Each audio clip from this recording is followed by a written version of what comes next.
Hello and welcome guys, a very very warm welcome everyone. आप सबका तहे दिल से स्वागत है हमारे आज के सेशन में।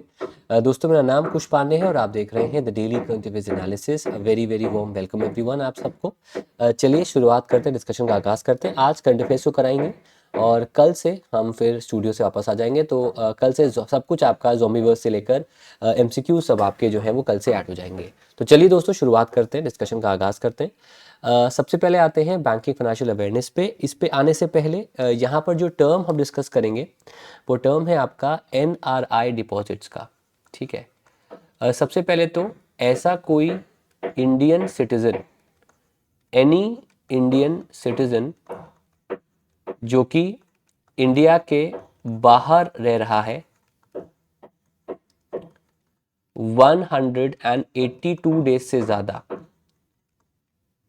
या अबव, उसको हम एनआरआई कहते हैं। ठीक है जी। अगर उसको इंडिया में अकाउंट मेंटेन करना है तो पहला अकाउंट जो वो बनाएगा वो एनआरओ होगा। एनआरओ में जो उसकी डोमेस्टिक इनकम होगी उसको भी मेंटेन कर सकता है, और जो उसकी फॉरेन इनकम होगी उसको भी वो मेंटेन कर सकता है। दोनों इनकम का पार्ट उसका होगा। डोमेस्टिक इनकम पे टैक्स कटेगा, लेकिन इस पर आपका कोई भी टैक्स जो है वो नहीं कटेगा। इसका फुल फॉर्म होता है आपका नॉन रेसिडेंट ऑर्डिनरी रूपी अकाउंट। एक और ऑप्शन आ सकता है जो होता है एनआरई। इसके अंदर सिर्फ जो फॉरेन इनकम होगी, बाहर से जो कमाया होगा, उसको मेंटेन कर सकता है, और ये टैक्सेबल नहीं होगी। कोई भी टैक्स इस पे अप्लाई नहीं होगा। There is no tax on these parts. ठीक है। अच्छा, इंटरेस्टिंग बात यह है कि चाहे एनआरओ हो या एनआरई हो, इन्हें करंट अकाउंट के फॉर्म में, सेविंग्स अकाउंट के फॉर्म में, एफडी के फॉर्म में, आरडी के फॉर्म में मेंटेन हो सकता है, और ये सिर्फ रुपी में मेंटेन होंगे। ये किसी और करेंसी में मेंटेन आपके नहीं होंगे। तीसरा ऑप्शन जो आता है वो आता है एफसीएनआर अकाउंट का, जिसको सिर्फ जनरली एफडी के फॉर्म में ओपन कर सकते हो 3 से 5 साल के लिए, और इसमें फॉरेन करेंसी में ही आप इसको ओपन कर सकते हो। इसका नाम भी है फॉरेन करेंसी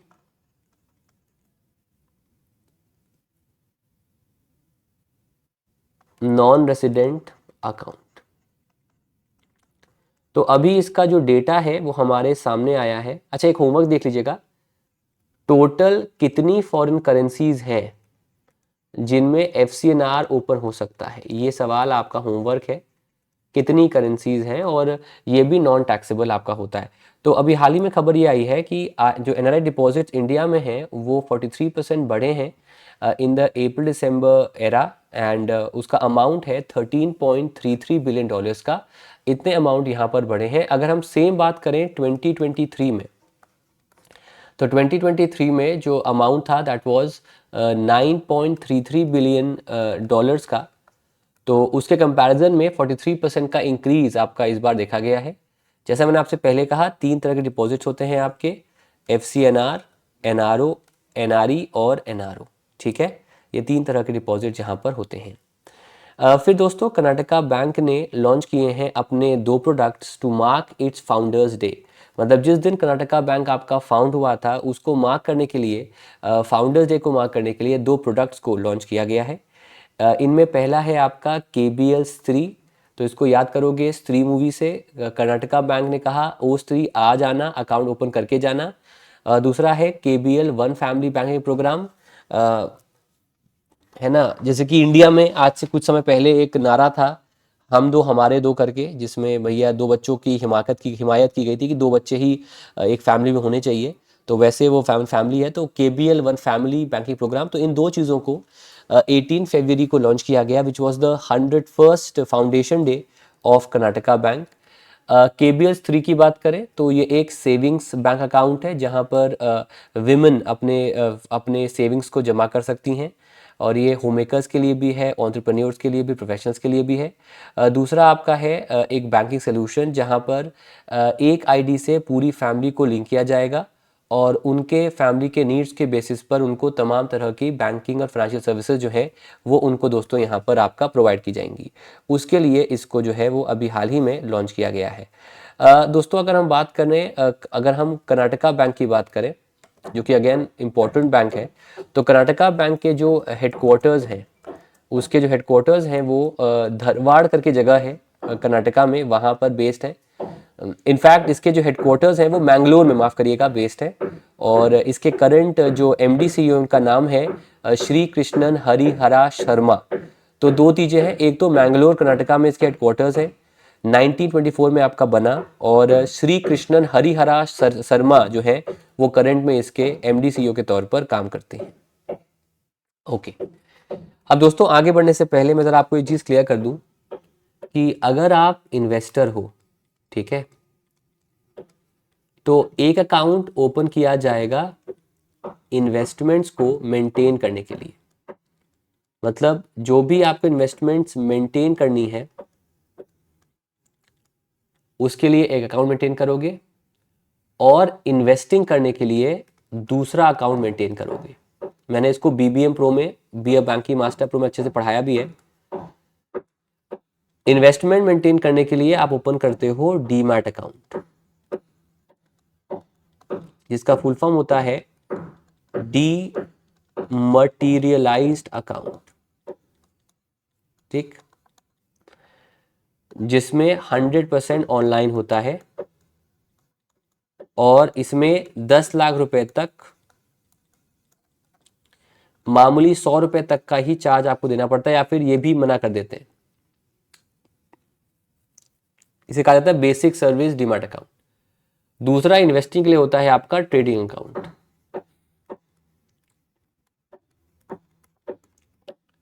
ठीक है, अभी हाल ही में एक सर्विस भी स्टार्ट हुई है जहां पर, अच्छा होता क्या है, जनरली होता क्या है कि जब आप कभी IPO या किसी FPO में इन्वेस्ट करते हो ना, तो आपका एक अमाउंट ब्लॉक हो जाता है, और इसके लिए प्रोसेस का नाम होता है आपका ASBA, application supported by blocked amount. तो उस केस को भी यहाँ पर आप याद करिए कि वहाँ पर भी एक अमाउंट ब्लॉक हो जाएगा आपके अकाउंट से जो कि लिंक है डीमैट से, और वो अमाउंट का यूसेज फिर आपके इन्वेस्टमेंट्स के लिए भी किया जाएगा। तो दो तरह के अकाउंट होते हैं। तो यहाँ पर हम बात करेंगे हम इसकी बात करेंगे। तो सेबी ने प्रपोज किया है tighter security for investors trading accounts. उन्होंने प्रपोज किया है बेसिकली एक ऐसा मैकेनिज्म जहां पर कि जो एक ट्रेडिंग अकाउंट होगा एक इन्वेस्टर का, वो ज़्यादा सिक्योर होगा, जिससे कोई भी तरीके का अनऑथराइज्ड ट्रांजैक्शन, गैर कानूनी या जिसका परमिशन नहीं किया गया है, वो ट्रांजैक्शन आपका हो सके। इसमें क्या होगा कि इसमें जो एक मोबाइल सिम होगा ना, उससे लिंक किया जाएगा कस्टमर के यूनिक क्लाइंट कोड को।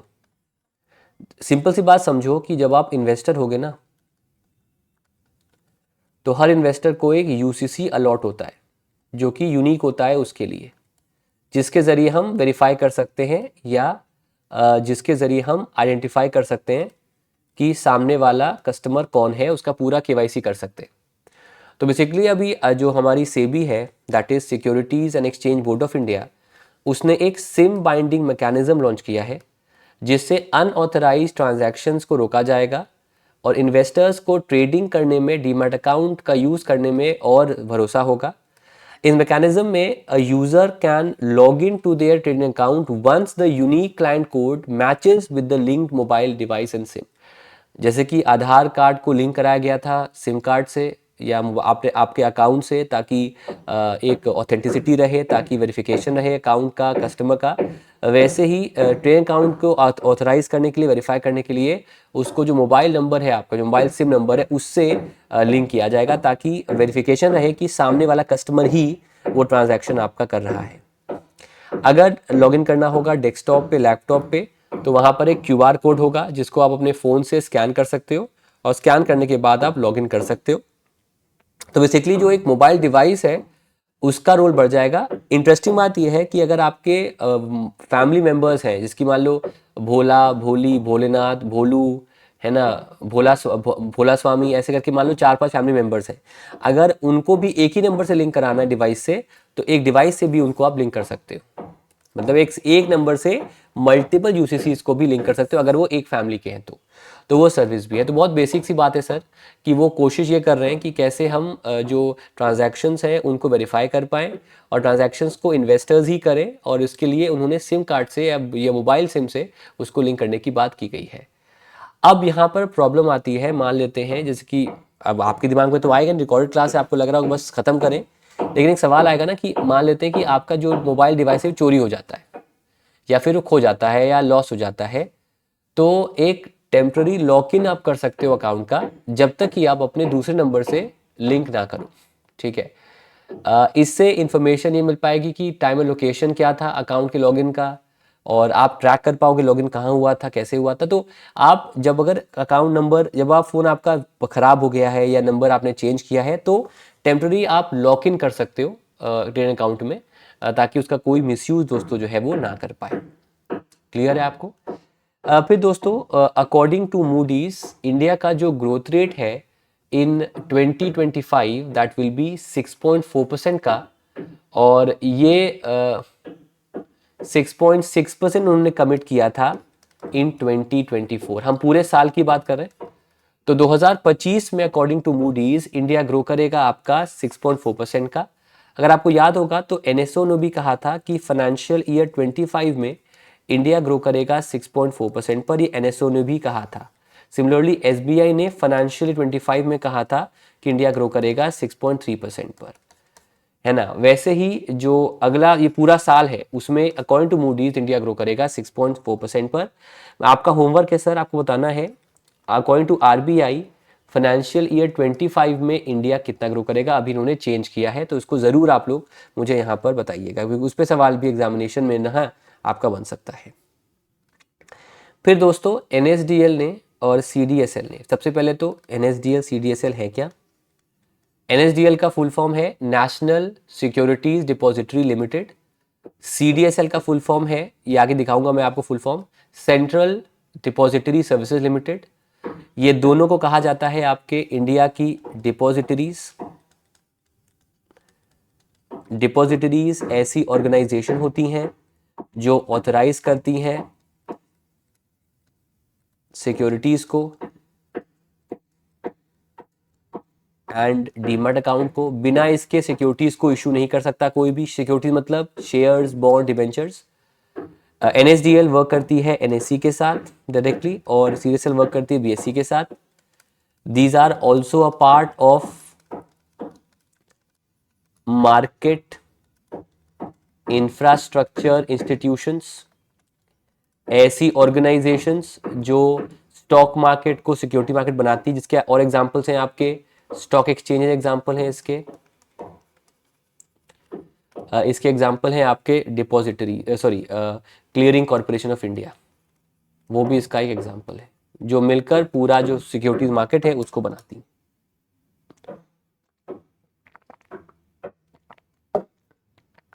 यहां तक सबको क्लियर है? ओके। तो हुआ क्या है कि अब दोनों ने मिलकर एक सिंगल ऐप बनाई है। NSDL and CDSL full form दिया हुआ है। They have in collaboration with SEBI have launched N unified investor app integrating my easy, जो कि इंडिविजुअल ऐप थी CDSL की, और स्पीड ई जो कि ऐप थी आपके NSDL की। फॉर एग्जांपल अगर आपके पास डीमैट अकाउंट था और NSDL का अकाउंट था तो स्पीडी ऐप का यूज़ होता था। अगर आपके पास CDSL का अकाउंट था डीमैट का तो माई ईजी का यूज़ होता था। लेकिन अब एक सिंगल ऐप हुई है ताकि आपके जो अलग अलग इन्वेस्टमेंट्स हैं वो एक ही जगह पर आप देख सकते हो। आपको अलग अलग ऐप पे ट्रैक नहीं करना पड़ेगा कि CDSL के द्वारा जो डीमैट अकाउंट है वहाँ कितना मेंटेन्ड है, कितना मेंटेन्ड आपका NSDL की तरफ से है। तो it is a consolidated view of all the investments done by the investor, all the share holding done by the investor on a single in a single place. एक ही place पर आपको वो सारी जानकारी जो है वो यहाँ पर मिल जाती है। अब चलते हैं दोस्तों हम अगली खबर पे। दोस्तों अगर हम बात करें तो इंडियन रुपी का सिग्नल है ये, ठीक है, डॉलर का सिग्नल है ये, यूरो का सिग्नल क्या है जरा एक बार कमेंट कीजिएगा। इसी तरीके से दोस्तों अब एक नया सिंबल आया है, वो कुछ ऐसा है,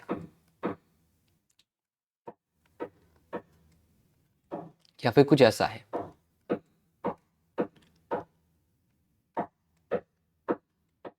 ये अब ये जो सिंबल है ये सऊदी अरेबिया की करेंसी का आया है। सो सऊदी अरेबिया ने एक नया सिंबल इंट्रोड्यूस किया है उसकी लोकल करेंसी का, ताकि सऊदी अरेबिया को, जैसा कि यूरो एक ग्लोबल करेंसी है या फॉर दैट मैटर पाउंड है, to a larger extent dollar है सबसे बड़ा, वैसे ही ये अपनी करेंसी को और अपने देश को एक ग्लोबल फाइनेंशियल बनाना चाहता है। बेसिकली अगर आप स्क्रीन पे देखो तो ये अरेबिक कैलीग्राफी से बना हुआ है और बेसिकली ये सिग्निफाई कर रहा है रियाल को, जो करेंसी है आपकी सऊदी अरेबिया की। और ये करेंसी एक सिंबल ग्रेजुअली आपका फिर आगे चलकर फाइनेंशियल और कमर्शियल ट्रांजैक्शंस में जो है वो इस्तेमाल आपका किया जाएगा, उसके लिए ये करेंसी जो है वो आपकी बनाई गई है। तो सवाल बनेगा which of the following has made up new has introduced a new currency symbol for establishing the country as a global financial hub. तो उसका आंसर होगा आपका रियाल। रियाल जो है वो करेंसी है सऊदी अरेबिया की, RIYAL, ठीक है। ओके आगे बढ़े। फिर दोस्तों दुनिया में एक समूह है C40 सिटीज़ का, जिसमें अराउंड 100 सिटीज़ आती हैं। इसमें इंडिया से दिल्ली भी है, बेंगलोर भी है, मुंबई भी है। इन्होंने और UN हैबिटेट ने कोलैबोरेट किया है during the C40 world mayor summit, जो कि ब्यूनो आयर्स अर्जेंटीना में अभी कराया गया। सो अभी हाल ही में दोस्तों द C40 वर्ल्ड समिट हो रहा है ब्यूनो आयर्स अर्जेंटीना में, जहां पर यून हैबिटेट के साथ मिलकर ये लोग कुछ एक्शंस लेंगे। इन एक्शंस का मेन मकसद होगा अर्बन प्लानिंग को बेटर करना, सिटी प्लानिंग को, सिटी लैंडस्केप को जो है वो बेटर करना, उसके लिए होगा। इसके अंदर उनका मेन टारगेट जो है वो ये है कि 2050 तक, मतलब ये जो सिटीज़ हैं करीब 100 सिटीज़ इसके अंदर हैं, उनके मेयर्स ने कमिट किया है कि जो सिटी के अंदर आपके एमिशंस होते हैं ना, carbon emissions, pollution, car emissions जो होते हैं, उसको 25% कमी करेंगे by 2050। So they are proposing, basically उन्होंने एक प्लान रखा है, प्लान का नाम है अर्बन प्लानिंग एक्सेलरेटर, जिसके अंदर 25% वो जो सिटी एमिशंस हैं उसे वो कट करेंगे बाय 2050, जिससे अर्बन एरियाज सेफर होंगे, फेयर होंगे, ज़्यादा इंक्लूसिव होंगे। तो इस टारगेट के लिए ब्यूनो आयर्स में इस कॉन्फ्रेंस में इसका इंट्रोडक्शन जो है वो दोस्तों यहाँ पर किया गया। C40 एक नेशनल नेटवर्क है जिसमें 100 मेयर्स आपके आते हैं, so from some of the world's foremost cities. ये मिलकर दोस्तों क्लाइमेट क्राइसिस पर फोकस करते हैं और इनका पहला टारगेट है कि जो एमिशंस हैं उन्हें हाफ करना बाय 2030, वर्ल्ड ग्लोबल हीटिंग को 1.3 सेल्सियस से कब तक ही रखना।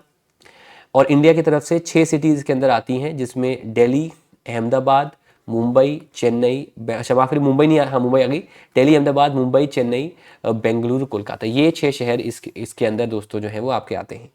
अगर हम बात करें UN हैबिटेट का, तो ये एक ऑर्गेनाइजेशन है जो सोशली और एनवायरमेंटली सस्टेनेबल टाउन सिटीज़ को प्रमोट करता है, ताकि वहाँ पर हर किसी को घर मिले और प्रॉपर वहाँ पर अफोर्डेबल हाउसिंग बने, उसके लिए UN हैबिटेट को बनाया गया था। अब दोस्तों एक अच्छी खबर नहीं है, और ये खबर मैं आपको समझाऊंगा क्यों ऐसी है, क्योंकि मतलब एक रीजन है एशिया पैसिफिक का, जिसमें एशिया, ऑस्ट्रेलिया सी कंट्रीज़ आती हैं, एशिया की अधिकतर कंट्रीज़ आती हैं। उस एरिया में इंडिया को रेट किया गया है as the second least favoured. India has been ranked the second least favoured country in Asia Pacific. अभी हाल ही में एक ऑर्गेनाइजेशन का नाम है बोफा ग्लोबल रिसर्च, ठीक है, ठीक। अब इस ऑर्गेनाइजेशन ने कहा है कि जो सेकेंड लीस्ट फेवर्ड मार्केट है, जो सेकेंड आपका लीस्ट फेवर्ड मार्केट है इन terms of banking, in terms of investments पिछले 2 साल में, उसमें सेकेंड लास्ट पे जो है वो इंडिया आता है। So according to BofA Global Research, India has been ranked as the second least favored market in the Asia Pacific region according to the latest fund manager survey by BofA Global Research। पिछले 2 साल में जो Indian shares का allocation है investments का from the foreign market, वो all time लो पे है। फंड मैनेजर्स कह रहे हैं कि सबसे ज़्यादा जो ओवरवेट है, मतलब जहाँ पर ज़्यादा एक रिलायंस है, ज़्यादा फेवरिज्म है ओवर ही, वो जापान, ताइवान, चाइना और सिंगापुर में है। दीज आर द 4 कंट्रीज़ जहाँ पर कि सबसे ज़्यादा एक तरह से एक फेवर है इन्वेस्टमेंट्स का, आपके इक्विटीज़ में इन्वेस्टमेंट्स का। और जहाँ पर सबसे कम है उसमें लास्ट पे थाईलैंड है, सेकेंड पे ऑस्ट्रेलिया है, इंडिया है, और थर्ड लीस्ट पे आपका ऑस्ट्रेलिया है। So in terms of the least favoured countries, last पे थाईलैंड, सेकेंड लास्ट पे इंडिया और थर्ड लास्ट पे ऑस्ट्रेलिया है। और अगर हम बात करें ओवरवेट्स की तो उसमें जापान, ताइवान, चाइना और सिंगापुर आता है। दोस्तों अगर हम यहाँ पर ज़ॉम्बी मोड को ऑन करें तो इनमें से कौन सा देश है, इनमें से कौन सा देश है जहाँ पर CR450 को स्टार्ट किया गया? आंसर उसका चाइना होगा। इनमें से दोस्तों आपका कौन सा देश है जहां पर अभी इंडिया के साथ mid air oil agreement sign किया गया, mid air fuel agreement sign किया गया है? उसका आंसर ऑस्ट्रेलिया होगा। दुनिया का सबसे पावरफुल पासपोर्ट किसका है? उसका आंसर होगा आपका सिंगापुर का। इनमें से कौन सी कंट्री है जहां दुनिया का सबसे लंबा एक्सप्रेसवे टनल बना है? आंसर उसका चाइना होगा। और टोयोटा कंपनी कहाँ की है? निसान कंपनी कहाँ की जिन्होंने मर्जर किया है? आंसर उसका जापान होगा। तो ये कुछ सवाल एग्जाम बनेंगे। क्रिस इवंस इनमें से किस कंट्री बने हैं पहले एंटी स्लेवरी कमिश्नर? उसका आंसर होगा आपका ऑस्ट्रेलिया। तो उस वजह से भी ऑस्ट्रेलिया जो है वो न्यूज़ में बना है। इसमें सबसे क्लियर फेवरेट जो है वो आपका जापान है, देन ताइवान है, और इंडिया थाईलैंड बॉटम पे है। और चाइना में फिर से इन्वेस्टमेंट्स आपके रिबाउंड किए हैं बिफोर प्लमेटिंग लास्ट मंथ। और ये सर्वे आपका किया गया फरवरी 7 से जनवरी 13 फरवरी तक। उसमें इतने असेट्स को मैनेज करने वाले पैनलिस्ट से बातचीत किया गया और उसमें देखा गया कि चाइना के प्रति इम्प्रूवमेंट आया है इन्वेस्टमेंट्स का, लेकिन India second least favoured countries के अंदर अब बन जाती है। फिर दोस्तों दुनिया में लिस्ट आई है विमेन बिलियनियर्स की, और आई जानते हैं कौन महिलाएं इसमें लिस्ट में टॉप पे है। तो इसमें सबसे ऊपर है वॉल्टन फैमिली की member Alice Walton. Walton family is behind Walmart company की ये फैमिली देखती है। उनकी वैल्यू है $112.5 बिलियन। सेकेंड पे है फ्रेंकॉय बेतनकोर्ट मायर्स फैमिली जो लॉरियल ब्रांड की ओनर है, उनका उनका वर्थ है $74.4 बिलियन। थर्ड पे है कॉच इंडस्ट्रीज़ की मालकिन Julia Koch and family, $74.2 billion. फिर मार्स इनकी $42.3 बिलियन की जैकलीन मार्स। फिर Rafaela Aponte Diamant of the MSC group company fifth पे। और इसमें इंडिया में जो है सावित्री जिंदल एंड फैमिली जो JSW ग्रुप की मालकिन है, उनकी फैमिली आती है 7 नंबर पे, $32.3 billion. In fact the estranged wife जिनका डिवोर्स हो चुका है विद जेफ बेजोस, जिनको मतलब एलिमनी कह लीजिए या सेटलमेंट कह लीजिए, उसमें उनको मिला इतना पैसा। उनका वर्थ है $32.3 बिलियन और वो 8 नंबर पे है। मीडियम एडल्सन फैमिली 9th पे है लास वेगस सैंड्स की, और 10th पे है मैरलिन साइमन्स एंड फैमिली जो हेज फंड्स मैनेज करते हैं, और वो 10th रैंक पे इस रैंकिंग में आते हैं। फिर दोस्तों Vietnam has shown support with China, और वहाँ की पार्लियामेंट ने अप्रूवल दिया है $8 बिलियन का to set up $8 billion rail link to China. Vietnam's parliament has approved plans for an $8 billion rail link from its largest northern port city to the border with China, जिससे कि उनके बीच जो link है वो और बेहतर आपके होंगे। दोनों ही कंट्रीज जो हैं वो कम्युनिज्म को फॉलो करते हैं, हालांकि अब काफ़ी कुछ कैपिटलिस्टिक हो गया, लेकिन हाँ दोनों ने अग्री किया है कि वो एक $8 बिलियन की एक रेल लिंक बनाएंगे बिटवीन दी टू कंट्रीज। उसका वहाँ का जो पार्लियामेंट है उसने अप्रूवल अभी हाल ही में दोस्तों दे दिया है। वहाँ की जो पार्लियामेंट है उसका नाम है दोस्तों दी नेशनल असेंबली ऑफ वियतनाम। और या पूरा नाम की बात करें, पूरा नाम है इसका the national assembly of the socialist Republic of Vietnam. और उसने ही ये अप्रूवल जो है वो दिया है कि वो चाइना के साथ दोस्तों जो है उसकी जो नॉर्दर्न पोस्ट सिटी है उसके साथ वो लिंक कराएगा चाइना के साथ।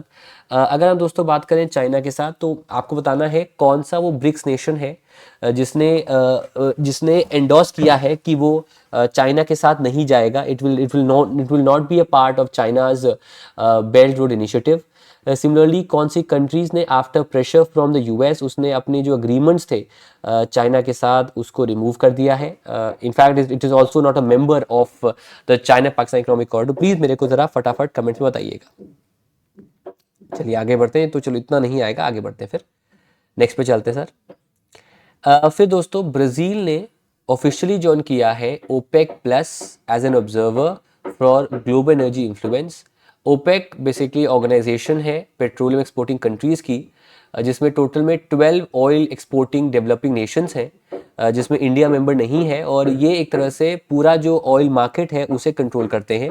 तो Brazil recently has joined this particular organisation as an observer. जैसे कि अगर हम बात करें तो नाइजीरिया जो है वो ऑब्जर्वर बना है ब्रिक्स का, वे नॉट ऑब्जर्वर बना है, 9th पार्टनर कंट्री बना है ब्रिक्स का। वैसे ही ब्राज़ील जो है वो ऑब्जर्वर बना है ओपेक प्लस का, और इंडिया इसका हालांकि मेंबर नहीं है। ओपेक की बात करें, ओपेक बना आपका 1960 में at the Baghdad conference. Iran, Iraq, Kuwait, Saudi Arabia, Venezuela इसके फाउंडिंग मेंबर्स थे। वियना ऑस्ट्रिया में इसके हेडक्वार्टर्स हैं। हालांकि ऑस्ट्रिया जो है वो इसका मेंबर नहीं है, लेकिन वियना ऑस्ट्रिया में इसको जो है वो आपके हेडक्वार्टर्स इस समय बताए गए हैं। तो इनिशियली मेंबर्स तो कुछ और थे, लेकिन इसमें फिर आगे चलकर आपके और देश भी पार्टिसिपेट किए हैं इसमें, लेकिन ओपेक प्लस की यहाँ पर बात हो रही है। एंड जी ओपेक और ओपेक प्लस की हम काउंट करें तो दोनों मिलकर 59% जो ग्लोबल ऑयल प्रोडक्शन है वो इनसे ही होता है ना, वो इनसे ही आपका होता है। और ओपेक प्लस की बात करें तो ओपेक प्लस में आपके 11 मेंबर्स और हैं। जैसे कि टोटल में 12 तो आपके ओपेक के मेंबर्स हैं, लेकिन ओपेक प्लस में आपके जो हैं वो 11 मेंबर्स और हैं, जिसमें अज़रबैजान, बहरीन, ब्रुनेई, ठीक है, Kazakhstan, Malaysia, Mexico, Oman, Russia, ये भी इसके अंदर आप एक तरह से मान सकते हैं। तो overall Brazil has been appointed as an observer to the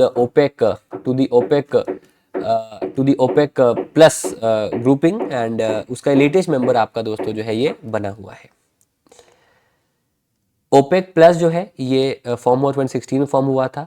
और बेसिकली हुआ क्या था कि यूएस ने उसकी खुद की जो शेल ऑयल था उसको प्रोड्यूस करना बढ़ा दिया था, और उसके रिस्पॉन्स में इनको मिला था। और ओवरऑल अब इसमें अब ब्राज़ील भी इसका ऑब्जर्वर के तौर पर काम करेगा। फिर दोस्तों पुणे सिटी में 9th edition of the Asia economic dialogue को अभी हाल ही में साइन किया गया है, हाल ही में शुरू किया गया है। और ये डायलॉग आपका फरवरी 20 से 22 फरवरी तक चला। और इसके अंदर जो भारत की इसके अंदर जो इस कॉन्फ्रेंस का जो एक इनका एक फ्लैगशिप इवेंट होता है जिसका नाम है ट्रैक 1.5 डायलॉग, उसको भी यहाँ पर लॉन्च किया गया। और इसको लॉन्च किया गया in collaboration with the Pune national centre. उनके साथ मिलकर इस इवेंट को यहाँ पर दोस्तों जो है वो आपका ओपन किया गया। ट्रैक 1.5 डायलॉग का बेसिकली मतलब है कि जो आपका जो ग्लोबल टेम्परेचर है जिसका टारगेट है 1.5 डिग्री सेल्सियस का, उस तक मेंटेन करना 2030 तक, उस टारगेट मेंटेन करने के लिए इस डायलॉग को जो है अभी हाल ही में आपका साइन किया गया। देखो मैं जान रहा हूँ सर मेरा चेहरा आप नहीं देख पा रहे हो, लेकिन कल से चेहरा मेरा देखोगे। कल का सेशन आपका मोस्ट प्रॉब्ली आपका 11:30 AM को होगा। कल के दिन की बात है बस, ओनली फॉर टुमारो। उसके बाद ट्यूसडे से आपका सेशन फिर 8 AM पर ही कंटिन्यू होगा, लेकिन कल के लिए सेशन आपका 11:30 AM पर कराया जाएगा। तो कल से मैं आपको स्क्रीन पर दिखना शुरू हो जाऊंगा। फिर दोस्तों Bengal has led India in the bird count, और ये लगातार तीसरा साल है जब इंडिया का एक फ्लैगशिप एक ग्लोबल बर्डिंग इवेंट होता है, the great backyard the great backyard bird count, जिसमें कि बर्ड वॉचर्स जो होते हैं फ्रॉम अनदर वर्ल्ड वो बर्ड स्पीशीज को काउंट करते हैं। तो लगातार तीसरे साल इंडिया में जहां पर मैक्सिमम बर्ड्स पाई गई हैं, बर्ड स्पीशीज पाई गई हैं, वो स्टेट का नाम है आपका वेस्ट बंगाल या Bengal. It is the largest, it is for the third time ये आपका नंबर 1 पे बना हुआ है। सेकेंड नंबर पे उत्तराखंड है। अगर हम स्पीशीज काउंट की बात करें तो 543 स्पीशीज आपकी बंगाल में है, 446 उत्तराखंड में है, 414 असम में है, 414 महाराष्ट्र में है और 380 जो है वो कर्नाटका में आपको मिली। तो टॉप 5 स्टेट्स आपके ये रहे इन terms of the bird count. और इनमें से टोटल ऑफ 543 स्पीशीज जो कि बंगाल में है, वो आउट ऑफ 1068 स्पीशीज जो इंडिया पाए उनमें से 543 सिर्फ आपको मतलब उतनी स्पीशीज बंगाल के अंदर है। अगर हम बात करें तो the number of uploaded checklist Bengal में 1909 का था और ये पहले 2223 का था। अगर हम बंगाल में ही बात करें कहाँ पर मैक्सिमम स्पीशीज है तो दार्जिलिंग में स्पीशीज मैक्सिमम है जहाँ पर 252 स्पीशीज। हालांकि 2024 में जब काउंट हुआ था उस समय स्पीशीज आपकी 308 थी। तो उससे दोनों ही केसेस में चेकलिस्ट में भी कि कितनी स्पीशीज को हमने काउंट किया है उस पर कमी आई है, दूसरा नंबर ऑफ बर्ड स्पीशीज में भी बंगाल में कमी है, लेकिन फिर भी वो लगातार तीसरे साल जो है इंडिया में बर्ड स्पीशीज के मामले में नंबर 1 पे आपका बना हुआ है। अगर हम चेकलिस्ट की बात करें तो उसमें अगर ओवरऑल स्पीशीज की बात करें दार्जिलिंग नंबर 1 था बंगाल में, लेकिन अगर हम चेकलिस्ट की बात करें उसमें साउथ 24 परगना नंबर 1 पे था जहां पर 514 स्पीशीज जो है उनको यहाँ पर पाया गया है। इसके अलावा झलोंग इबिसबिल जगह है झलोंग में, वहाँ पर स्पॉटेड क्रेक पाया गया आपका, सॉरी इबिसबिल पाया गया आपका झलोंग में, स्पॉटेड क्रेक पाया गया बरुईपुर में, कॉमन स्टार्लिंग पाया गया माल्टा में। तो ऑलरेडी कई जगहों पर आपके अलग अलग एक्सक्लूसिव बर्ड साइटिंग्स भी आपकी यहाँ पर पाई गई हैं। फिर दोस्तों एक कंपनी है जिसका नाम है टोरेंट, ठीक है। ये इस कंपनी को अप्रूवल दिया है कंपटीशन कमीशन ऑफ इंडिया ने, and after the approval from the Competition Commission of India, the Torrent Group is now a majority owner in IPL franchisee Gujarat Titans. इन्होंने 67% जो शेयर्स हैं उन्हें परचेज किया है from the Irelia sports India private limited, and अब ये इस company का जो है टोटल में 67% जो मेजॉरिटी ओनर है ये टोरेंट इन्वेस्टमेंट्स आपकी जो है वो बन चुकी है। सो सवाल बनेगा which of the following IPL franchise teams has a new majority owner, answer Gujarat Titans होगा। और टोरेंट इन्वेस्टमेंट्स अब किस कंपनी का, किस IPL फ्रेंचाइजी का मेजॉरिटी ओनर है, उसका आंसर होगा आपका गुजरात टाइटंस का। ये मेजॉरिटी ओनर अब आपका जो है वो दोस्तों बन गया है। फिर दोस्तों 98th addition of the Akhil Bharatiya Marathi साहित्य सम्मान को अभी हाल ही में अनाउंस किया गया। ये सम्मान जो है, ये सम्मान आपके ये जो सम्मेलन है, माफ़ करिए ये सम्मेलन आपका हो रहा है इन मोदी जी ने इसको इनॉग्रेट किया है विज्ञान भवन न्यू दिल्ली में, और ये 3 दिन का एक सम्मेलन है और इसमें डिस्कशंस हुए, पैनल के बुक एग्जीबिशंस हुए, कल्चर परफॉर्मेंसेस हुए, यार सेशन, मतलब कई तरह के सेशंस यहाँ पर कराए गए और ये 98th एडिशन जो है वो आपका अभी हाल ही में इसको जो है वो कंक्लूड किया गया है। फिर दोस्तों टाटा पावर ने पार्टनरशिप की है विद अमेजन वेब सर्विसेज। इनके साथ मिलकर जो डिजिटल इंफ्रास्ट्रक्चर है टाटा पावर का उसे बेहतर किया जाएगा। दोनों लोग मिलकर जो ग्रिड रेजिलियंस है उसे बेटर किया जाएगा और जो एनर्जी ट्रांजिशन है उसको भी इम्प्रूव किया जाएगा। तो यहाँ पर मोटा माटी सवाल बनेगा कि टाटा पावर ने किसके साथ टाइप किया है ताकि जो उसका डिजिटल इंफ्रास्ट्रक्चर उसे मॉडर्नाइज कर सकें, जो उसके वेब सर्वर्स हैं उसे बेटर कर सकें, ग्रिड रेजिलियंस इम्प्रूव कर सकें, ट्रबल शूटिंग ऑनलाइन बेटर कर सकें। उसके लिए टाटा पावर ने अमेजन वेब सर्विसेज के साथ अभी रिसेंट में टाई अप आपका दोस्तों किया है। इसके अलावा दोस्तों अभी हाल ही में डिफेंस मिनिस्ट्री ने 1020 करोड़ का एक अग्रीमेंट साइन किया है विद भारत इलेक्ट्रॉनिक्स लिमिटेड। ये हम ऑलरेडी कर चुके हैं तो हम आगे बढ़ेंगे बिकॉज इसमें वो 149 सॉफ्टवेयर डिफाइंड रेडियोस परचेस करेगा और इसका यूज़ किया जाएगा ताकि रेडियोस के ज़रिए इंफॉर्मेशन शेयरिंग सिक्योर हो सके, रिलायबल हो सके और हाई स्पीड डेटा का यूज़ करके कम्युनिकेशन को भी ये जो है वो और ज़्यादा सिक्योर कर सके। उसके लिए टाई अप इन्होंने अभी हाल ही में दोस्तों आपका किया है। फिर दोस्तों एक कंपनी है आपकी क्रोन्स। सवाल मेरा है आपसे सर क्रोन्स कौन से कंट्री की कंपनी है? फटाफट जवाब दीजिएगा। क्रोन्स जो है उसने स्टार्ट किया है एक work of a bottling plant, एक बॉटलिंग प्लांट बना रहा है वो इन कर्नाटका। इस बॉटलिंग प्लांट का जो वर्थ है वो है 15 करोड़ का, और ये कर्नाटका में आपका जो है वो बना रहा है। So German based beverage and food manufacturing company Krones, ये सवाल पेपर में आता है। जैसे कि टेमरसेक कंपनी अभी आपकी न्यूज़ में थी जो कि सिंगापुर की है, वैसे ही क्रोन्स कंपनी आपकी जर्मनी बेस्ड है। वो वेमागल कोलार डिस्ट्रिक्ट कर्नाटका में वो एक बॉटलिंग प्लांट बनाएंगे, और जो कि उनकी बॉटलिंग मशीन्स को बनाएगा।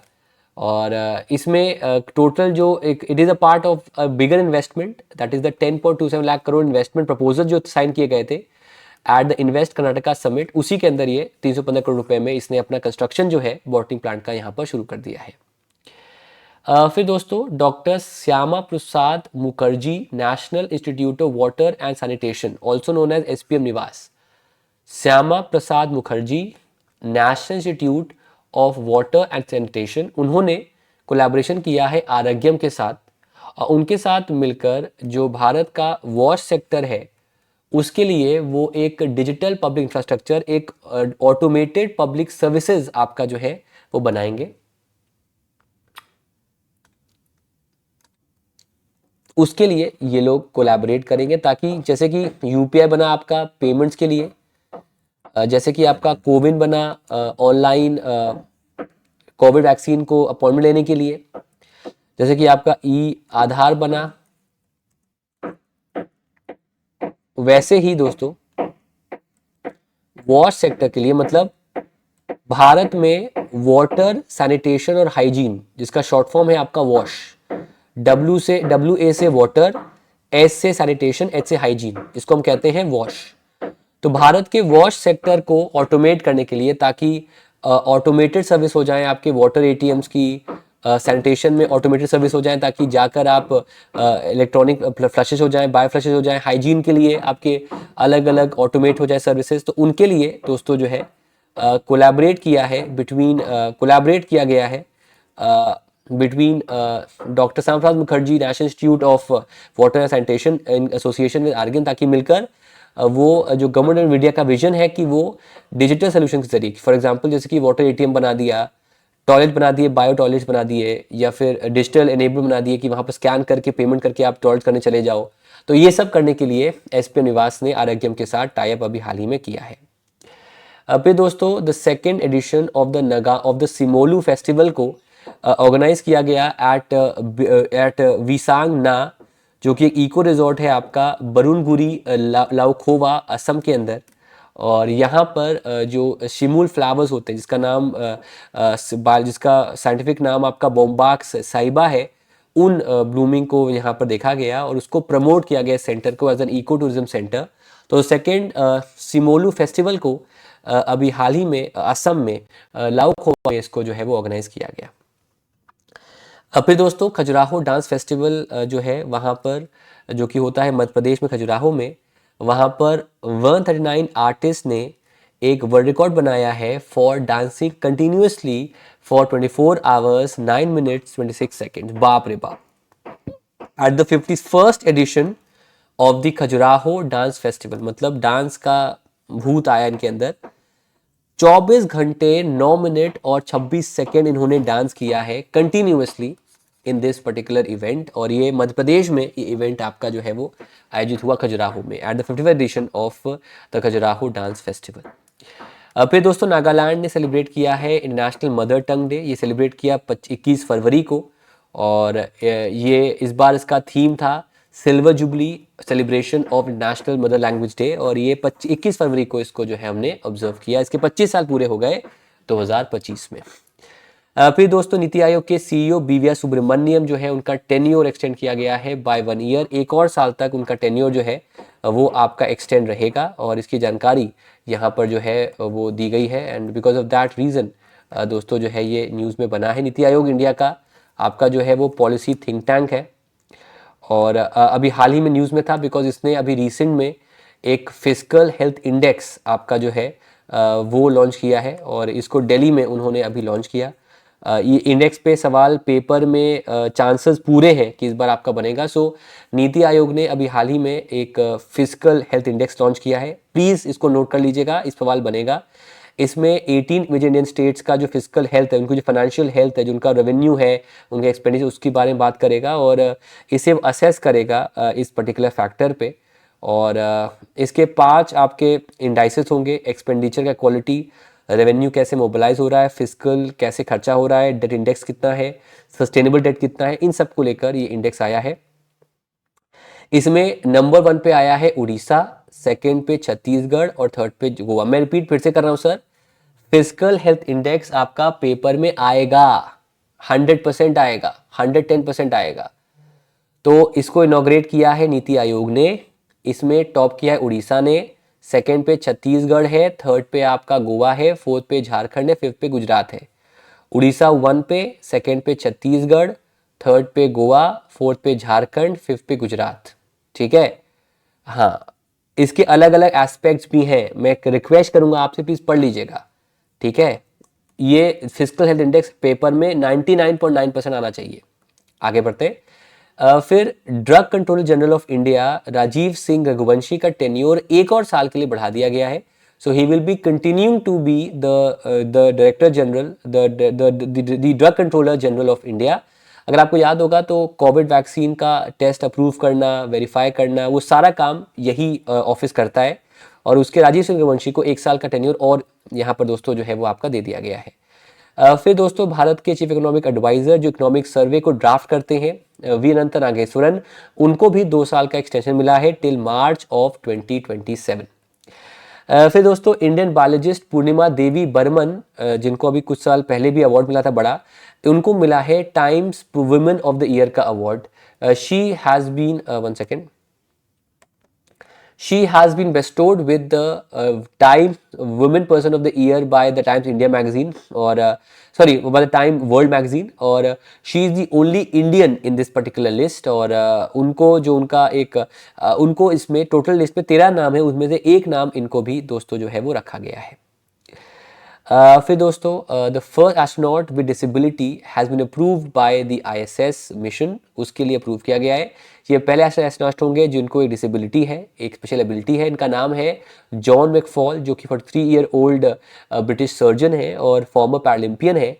उन्होंने इतिहास रचा है by becoming the first astronaut जो फिजिकल डिसेबल्ड है, और वो ISS मिशन जो जाएगा नासा का, उसमें वो पार्टिसिपेट करेंगे। He will become the first astronaut who has a disability, और वो इस मिशन के मेंबर, एस्ट्रोनॉट के तौर पर मेंबर जो है वो आपके रहेंगे। फिर दोस्तों माइक्रोसॉफ्ट ने लॉन्च किया है माजोराना 1। ये एक क्वांटम, जैसे कि आपका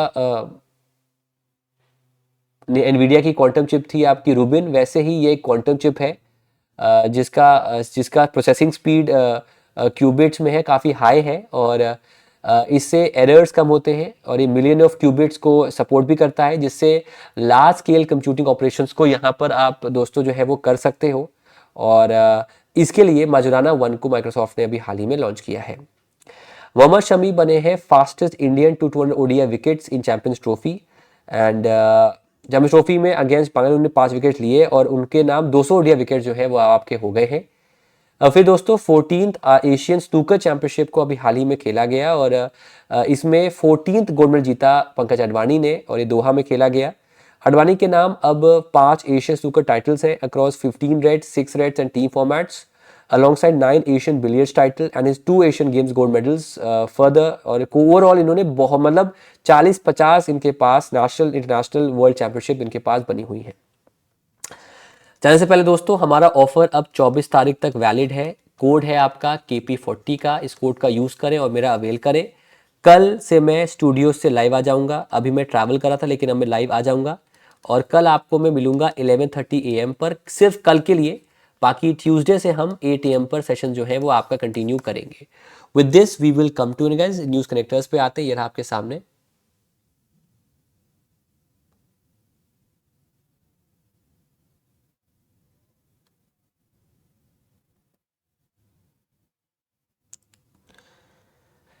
And with this, we will come to an thank you so much everyone for coming. Bye bye guys, take care. मुलाकात करेंगे आपसे कल. Thank you so much everyone and bye bye. Thank you so much.